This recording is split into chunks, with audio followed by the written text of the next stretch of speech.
পৃথিবীকে দ্বিখণ্ডিত করে তৈরি হবে নতুন এক মহাসাগর তথা ষষ্ঠ মহাসাগর, এমনটাই আভাস দিচ্ছেন বিজ্ঞানীরা। তাদের দাবি ভবিষ্যতে দুই ভাগ হয়ে যেতে পারে আফ্রিকা মহাদেশ। এজন্য টেকটোনিক প্লেটের পরিবর্তনের কারণকে দায়ী করছেন তারা। আর এই পরিবর্তনের কারণে আফ্রিকা মহাদেশের ভূখণ্ড ধীরে ধীরে সরে যাওয়ার মাধ্যমে আলাদা হচ্ছে। এই প্রক্রিয়া অব্যাহত থাকলে ভবিষ্যতে তার ষষ্ঠ মহাসাগর তৈরির কারণ হতে পারে। যদিও খুব ধারের কাছে এমনটা হওয়ার সম্ভাবনা নেই, তবে গবেষণা ভবিষ্যতে আফ্রিকার ভূগোল ও জীবনযাত্রা কেমন হবে সে সম্পর্কে আমাদের ধারণা দেয়। পৃথিবীর ভূতত্ত্ব সম্পর্কে আমাদের জ্ঞানকে করে আরো সমৃদ্ধ। তো চলুন জেনে নিই কবে নাগাদ ষষ্ঠ মহাসাগর জন্মের আভাস দিচ্ছেন বিজ্ঞানীরা, আর কেনই বা দ্বিখণ্ডিত হতে পারে আফ্রিকা মহাদেশ।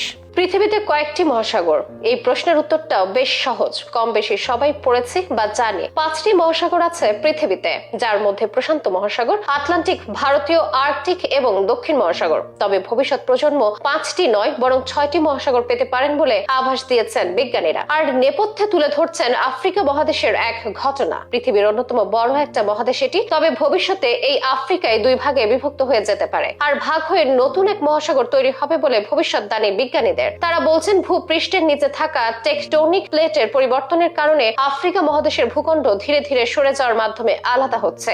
এ ধারা অব্যাহত থাকলে ভবিষ্যতে এই মহাদেশ ভাগ হয়ে একটি নতুন মহাসাগর তৈরি হতে পারে। আফ্রিকা মহাদেশ বিভক্ত হওয়ার ঘটনা শুনতে অবাক লাগলেও এ ধরনের ঘটনা পৃথিবীতে আগেও ঘটেছে। আফ্রিকা ও দক্ষিণ আমেরিকা মহাদেশ একসময় একসঙ্গে যুক্ত ছিল বলে জীবাশ্ম প্রমাণও রয়েছে, তাই এমন দাবিকে উড়িয়ে দেওয়া যায় না। বিজ্ঞানীদের তথ্য মতে আফ্রিকা মহাদেশের কেনিয়া, তানজানিয়া ও ইথিওপিয়ার মাঝখানে একটি বিস্তীর্ণ ফল্ট লাইন রয়েছে। দুটি টেকটোনিক প্লেটের মধ্যে থাকা ফাটলকে ফল্ট লাইন বলা হয়। এখানে আফ্রিকা মহাদেশ ধীরে ধীরে বিভক্ত হচ্ছে। যদিও মহাসাগর তৈরি হওয়ার মতো পরিস্থিতি এখনই আসবে না, কারণ এই প্রক্রিয়াটি খুব ধীরে ধীরে চলছে। তাই মহাসাগর সৃষ্টির মতো ঘটনা ঘটতে সময় লেগে যাবে কয়েক লাখ বছর। তবে ভবিষ্যতের সে সময় সমুদ্রের পানি প্রবেশ করে এই বিচ্ছিন্ন ভূমির মধ্যে একটি নতুন মহাসাগর তৈরি হবে। ন্যাশনাল জিওগ্রাফির মতে ভবিষ্যতে আফ্রিকায় নতুন ভূখণ্ড দেখা যাবে। সোমালিয়ান প্লেট নুবিয়ান প্লেট থেকে দূরে সরে গেলে সম্ভবত মাদাগাস্কারের মতো আলাদা একটি ভূখণ্ড তৈরি হবে। এই বিভক্তি লাখ লাখ বছর পরে দেখা যাবে। তখন নতুন এক পৃথিবীর মানচিত্র কিনতে হবে মানুষকে।